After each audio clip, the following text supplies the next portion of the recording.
Para sa first-timer na magre-register, first e-click ang Assemble button. Isunod naman e-click ang less than 5 years kung hindi ka pa nakapagtrabaho sa Korea. Huwag kayong magkiklik ng more than 5 years, maaari kayong ma-disqualify. Sunod i-type naman ang apelyido nyo. Sunod ang pangalan.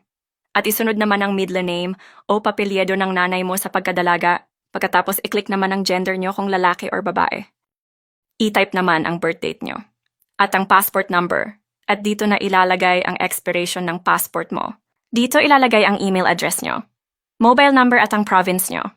Ilagay din ang city, create din ng password na madaling tandaan, retype ang password.